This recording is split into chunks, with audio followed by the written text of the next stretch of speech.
हर जोखिम से निकल कर फसल आए, सुरक्षित हो जाए।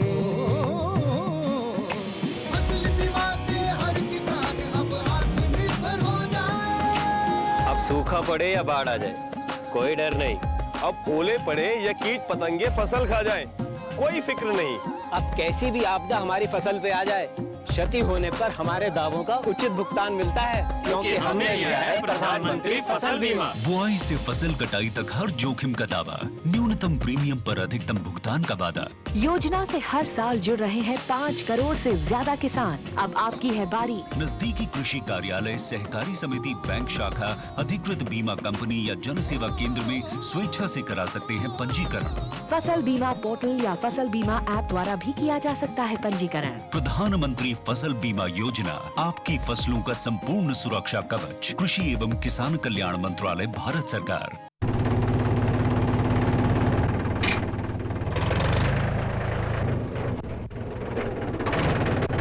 अरे हरकू वाह, बीज, कीटनाशक और आज खाद भी।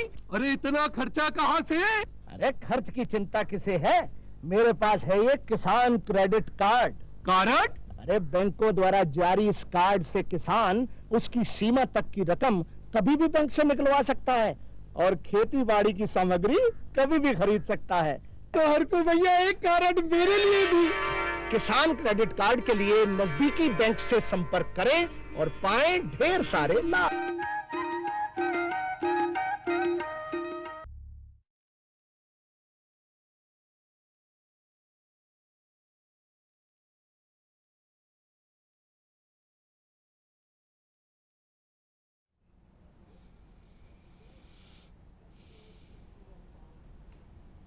किसान भाई हो, जय जोहार। कृषि दर्शन कार्यक्रम में आप मन के स्वागत है। आज के हमार चर्चा के विषय है, कार्यक्रम के विषय है उद्यानिकी खेती से आर्थिक लाभ। किसान भाई हो, जैसे सब्जी के खेती तो आप मन करबे करता हो, फल और फूल के खेती खलो आप मन करबे करता हो, जेकर से बहुत अच्छा ढंग से हमन आमदनी कमा सकत हन, फायदा कमा सकत हन। और आत्मनिर्भर भारत के ओर बढ़े में बहुत अच्छा क्रांतिकारी कदम है। जब किसान आत्मनिर्भर होही तो देश आत्मनिर्भर होही।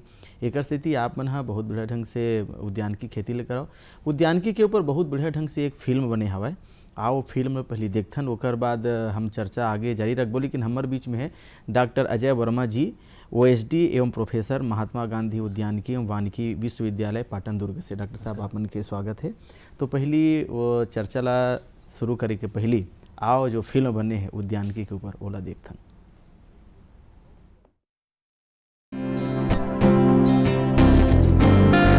भारत दुनिया के ऐसे देशों में से है जो सब्जियों और फलों की सबसे अधिक और अधिक मात्रा में उत्पादन करता है।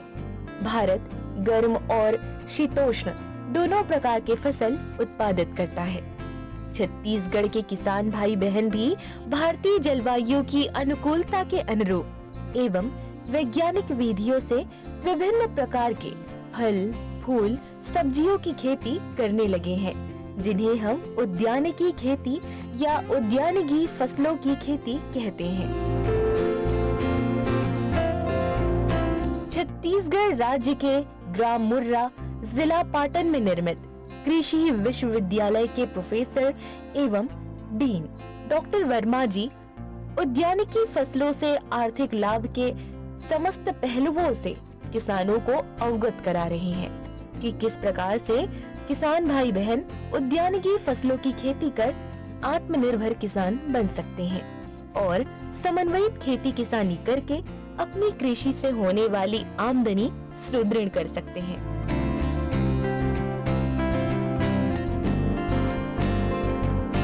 ग्राम मुर्रा में स्थित कृषि विश्वविद्यालय के प्रोफेसर्स एवं डीन के मार्गदर्शन में कृषक अब प्रयोगधर्मी एवं प्रगतिशील किसान बनकर धान या अन्य अनाज की खेती में ना सिमटकर विस्तृत कृषि जगत में कदम मिलाकर चलने लगे हैं। उद्यानिकी फसलों के अंतर्गत फल, साग सब्जी, मसालों वाली फसलें, फूलों की खेती, नारियल की खेती के अलावा फल संरक्षण भी उद्यानिकी के अंतर्गत आते हैं। आधुनिक समय में उद्यानिकी खेती किसानों के लिए सुनिश्चित आय का स्रोत बन सकती है। फलों की उद्यानिकी में केला, पपीता, सीताफल, अमरूद, बेर इत्यादि फलों की खेती कर हम उद्यानिकी का लाभ ले सकते हैं, जिसके लिए ड्रिप एरीगेशन, मल्चिंग शीट का प्रयोग, बैगिंग प्रणाली, विभिन्न वैज्ञानिक विधियों के प्रयोग से सफलतम कृषि की जा सकती है। परंपरागत तरीकों से आगे बढ़कर यदि सिंचाई के लिए ड्रिप एरीगेशन प्रयोग किया जाए तो यह बेहतर चयन साबित होगा। इसमें पानी की अपव्ययता भी कम होती है और इस प्रणाली से सिंचाई में पानी कम लगता है और उत्पादन अधिक होती है।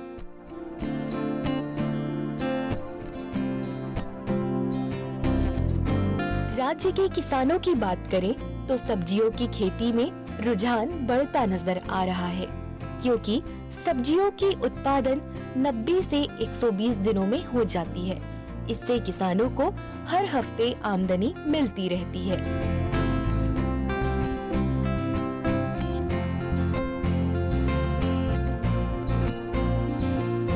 आधुनिक होते युग में उन्नत तकनीक से mulching sheet, drip irrigation, grafting विधि के प्रयोग से किसानों को बेहतर ढंग से लाभ मिलेगा और आसानी से मृदा एवं सिंचाई में होने वाली समस्या से छुटकारा भी मिलेगा।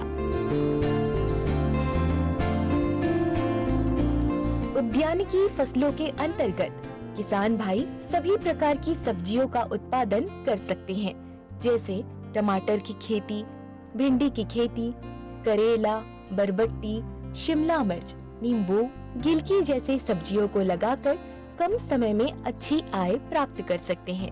आत्मनिर्भर भारत के किसानों को समय के अनुरूप चलना होगा। नई नई तकनीकों, योजनाओं से अवगत होकर स्वयं जागरूक होकर अन्य कृषक बंधुओं को भी जागरूक करके मिलकर आगे बढ़ना होगा एवं आधुनिक विधि के तौर तरीके, सोलर पंप के उपयोग, जैविक खेती इत्यादि को जानकर खेती किसानी करना होगा। उद्यानिकी फसलों में फलों और सब्जियों के अलावा फूलों की खेती भी की जा सकती है। विभिन्न प्रकार के फूलों के लिए छत्तीसगढ़ अन्य राज्यों पर निर्भर रहा है। ऐसे में उद्यानिकी के महत्व को एवं बाजार के मांग को ध्यान में रखते हुए फूलों की खेती कर कृषक अपनी जिंदगी में मुनाफे एवं आत्मनिर्भरता की सुंदरता से सुगंधित बना सकता है।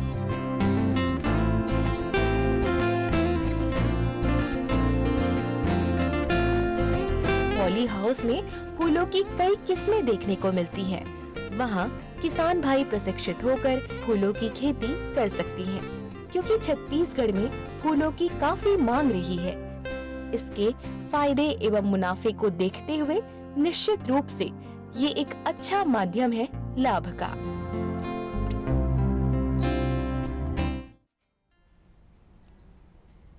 किसान भाई हो अभी बहुत बढ़िया ढंग से हमन देखत रहन कैसे उद्यानिकी के क्षेत्र में किसान भाई मन आगे बढ़त है। और हमारे संग में है डॉक्टर अजय वर्मा जी। डॉक्टर साहब, सबसे पहली तो हम आपसे जानना चाहबो कि उद्यानिकी शिक्षा, अनुसंधान और ओकर प्रचार प्रसार के बारे में आप मन बताओ छत्तीसगढ़ में।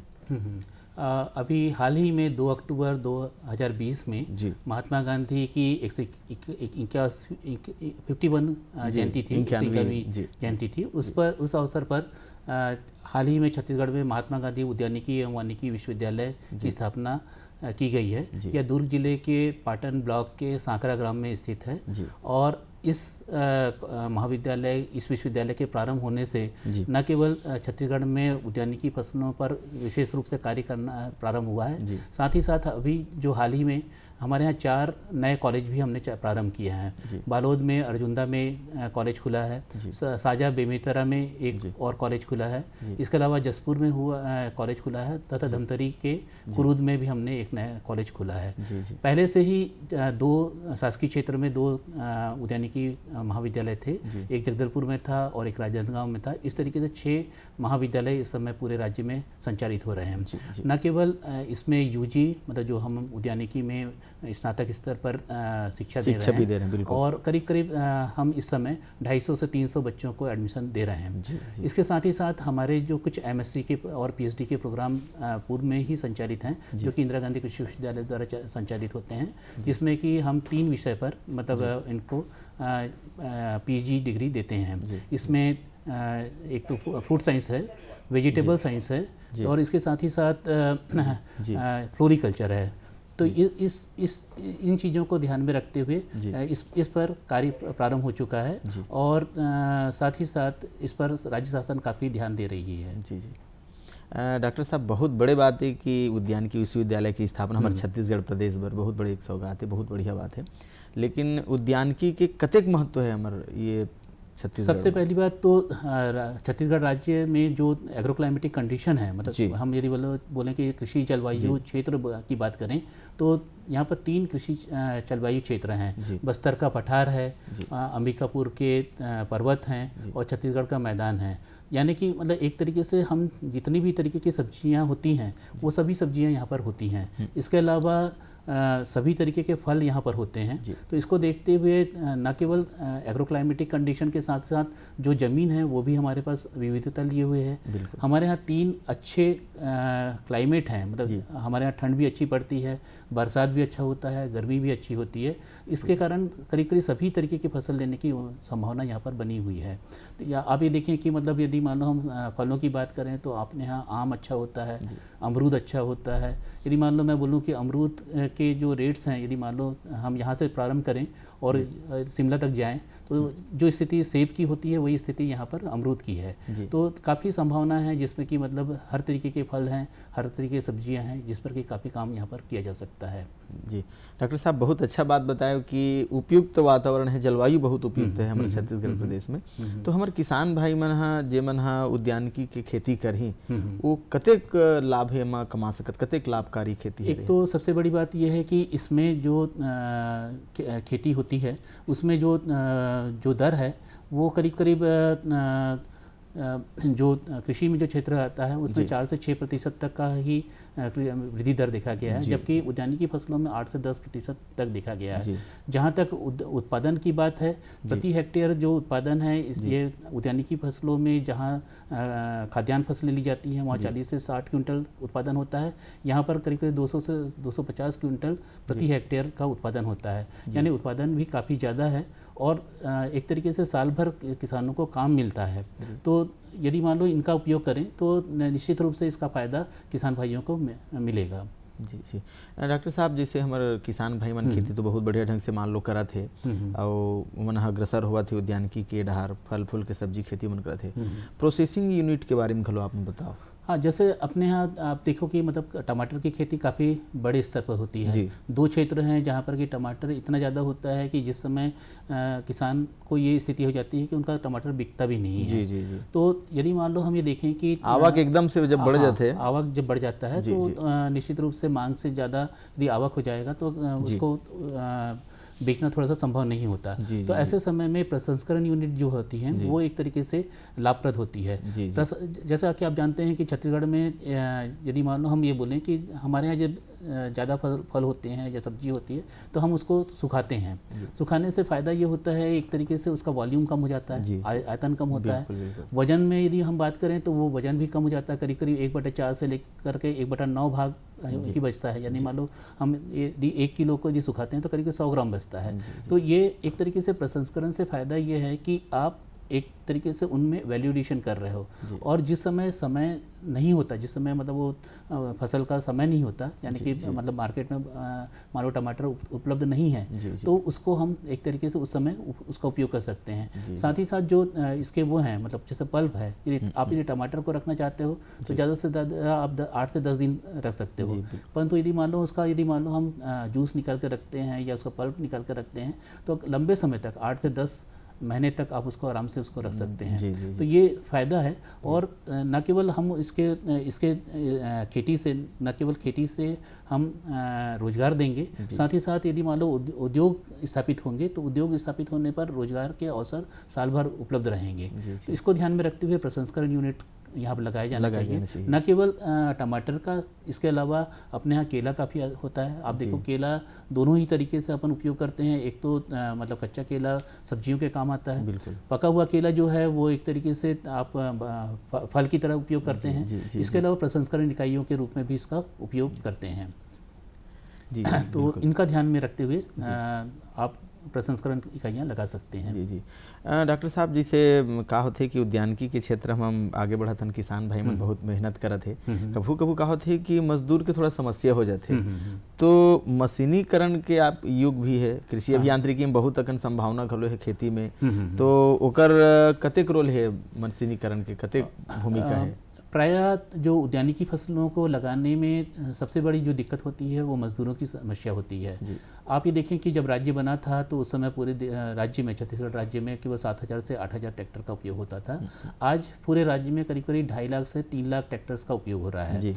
तो खेती के जो कार्य हैं, उद्यानिकी की फसलों के जितने भी कार्य हैं वो मशीनों की सहायता से हम कर सकते हैं। मशीनों के उपयोग से न केवल समय की बचत होती है, श्रम की बचत होती है और उत्पादन लागत में कमी आती है और समय पर आप काम कर लेते हैं। जैसे मान लो मैं बोलूँ कि खेती की तैयारी करने के लिए हम जुताई करना चाहते हैं, तो जुताई करने के करीब करीब सभी यंत्र उपलब्ध हैं। और खासकर उद्यानिकी फसलों को जब लगाया जाता है तो आप डीप टिलेज करते हैं, मतलब गहरी जुताई करते हैं। तो गहरी जुताई को ध्यान में रखते हुए हमारे पास करीब करीब सभी तरीके के यंत्र उपलब्ध हैं, चाहे वो आप मिट्टी पलटने वाला मोल्ड प्लाऊ हो या मिट्टी को भुरभुरा करने वाला रोटावेटर हो। ये सभी यंत्र आपके किसानों के पास उपलब्ध हैं, जिस पर राज्य शासन द्वारा अनुदान भी दिया जाता है। इसके अलावा उद्यानिकी फसलों को लगाने के लिए मतलब जो प्लांटर्स हैं, सीड ड्रिल्स हैं, इस तरीके के भी यंत्र हैं।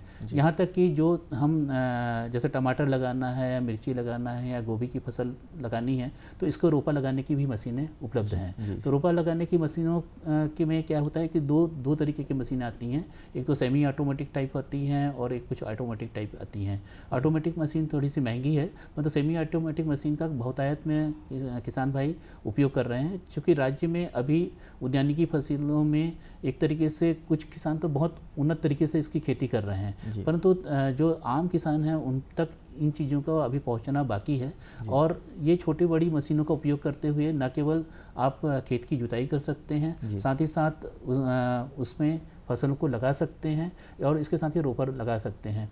जहाँ तक कीट प्रबंधन का सवाल है, कीट प्रबंधन के लिए सभी तरीके के जो यंत्र हैं, मतलब जैसे मतलब छिड़काव के यंत्र हैं या बुरकाव के यंत्र हैं। नहीं डॉक्टर साहब, बहुत आवश्यक है, जैसे किसान भी बहुत मेहनत करें, ओकर बाद व्याधि रोग आ गए तो ओकर नियंत्रण बहुत आवश्यक है। तो वही दिक्कत आती है कि मतलब किसान यदि मान लो चाहें तो एक साथ यदि मान लो जब रोग लगता है या बीमारी आती है या कीड़े लगते हैं तो उसको नियंत्रित करना बहुत कठिन हो जाता है। इस कंडीशन में अब जो स्प्रेयर्स आ रहे हैं वो पावर स्प्रेयर हैं। पहले जो नैपसैक स्प्रेयर का उपयोग करते हैं उसकी जगह इंजन ऑपरेटेड स्प्रेयर्स अवेलेबल हैं। इसके अलावा जो ड्रोन से चालित जो आपने देखा होगा कि ड्रोन से भी आजकल हम कीटनाशक का उपयोग कर रहे हैं। इसकी सहायता से करीब करीब 1 घंटे में आप 6 एकड़ के 5 से 6 एकड़ में आराम से आप जो छिड़काव कर सकते हैं, कीटनाशक का उपयोग कर सकते हैं। मजदूर भी कम लगे, मतलब बचत हो जाएगा। जो दिक्कत है वो ये है कि कृषि क्षेत्र के मजदूरों की कमी है। मतलब आप यदि बोलते हैं इंडस्ट्री में लेबर की का प्रॉब्लम जितना खेती के क्षेत्र में है, उद्यानिकी फसलों के क्षेत्र में उतना उधर नहीं है। तो लोग जो खेती जो छोड़ते हैं या ये बोलते हैं कि मजदूरों की समस्या के कारण हम खेती नहीं कर पा रहे हैं, उसके लिए मशीनों का उपयोग कर सकते हैं। मशीनों के उपयोग से आप ज़्यादा गुणवत्तापूर्वक कार्य कर रहे हैं, साथ ही साथ गुणवत्तापूर्वक के साथ साथ जो उत्पादन लागत है उसमें कमी आ रही है। समय पर काम करते हैं तो समय पर काम करने पर उत्पादन में वृद्धि होती है।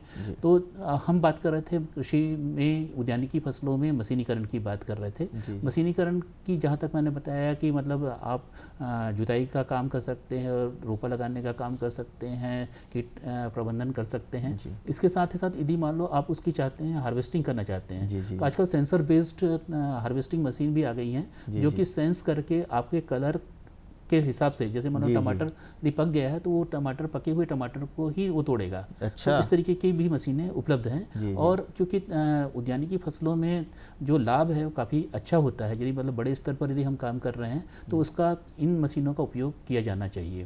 तो यदि मान लो इन सबका, इसके अलावा उद्यानिकी फसलों के लेने में और भी चीज़ें हैं कि हम बीज उत्पादन कर सकते हैं, ग्राफ्टिंग कर सकते हैं, पौधे तैयार कर सकते हैं। जैसे अभी राज्य में हम दूसरे प्रदेशों पर निर्भर हैं, मतलब यदि मान लो हमको पौधे की आवश्यकता होती है तो दूसरे प्रदेशों से हम मंगाते हैं। तो अब ये विश्वविद्यालय, महात्मा गांधी उद्यानिकी एवं वानिकी विश्वविद्यालय के प्रारंभ हो जाने से न केवल हम यहाँ पर जो प्रशिक्षित मेन पावर डेवलप करेंगे, साथ ही साथ रोजगार के अवसर भी मिलेंगे। कुछ ट्रेनिंग प्रोग्राम्स भी हम कृषि विज्ञान केंद्र के माध्यम से चलाएंगे जो कि मतलब आगे चल करके जो खेती में ऐसे मजदूर जो कि मतलब ट्रेंड हों, जैसे मान लो हम बोलते हैं माली जो कि ट्रेंड होगा, उस तरीके के लोग इस महाविद्यालय से, इस विश्वविद्यालय से फ़ायदा उठा सकते हैं। वो प्रदर्शन भी आप करेंगे? हाँ, प्रदर्शन भी होगा और उद्यानिकी फसलों को किस तरीके से वो ले सकते हैं उस पर भी हम किसानों को प्रशिक्षित करेंगे। जी। डॉक्टर साहब, जैसे अभी हम चर्चा कर रहे थे कि हमारे छत्तीसगढ़ प्रदेश बहुत ही अच्छा जलवायु यहाँ थे, ठंड भी बहुत अच्छा पड़ते, बरसात भी अच्छा होते, गर्मी भी अच्छा पड़ते। किसान भाई मतलब आप ये बताते हो कि जैसे ठंड है तो ठंड में का फसल ले लें मन, गर्मी के लगती या गर्मी की जाति में मन कैसे तैयारी कर ले फसल बोए के, ऐसे कुछ विशेष बात आपसे जानना चाहते हैं। जैसे कि अभी धान की फसल की कटाई हो रही है। ज़्यादातर जो छत्तीसगढ़ है वो एक फसली क्षेत्र है और छत्तीसगढ़ को हम एक तरीके से जानते हैं कि धान का कटोरा है। और जहाँ पर भी पानी की सुविधाएं हैं वहाँ पर दूसरी फसल लेने की बहुत संभावनाएं हैं। खासकर जो किसान भाई दूसरी फसल के रूप में या तो चना या आदि फसल लेते हैं, परंतु बहुत सारे प्रॉब्लम्स को देखते हुए अब उद्यानिकी फसलों की तरफ किसान भाइयों का ध्यान जा रहा है।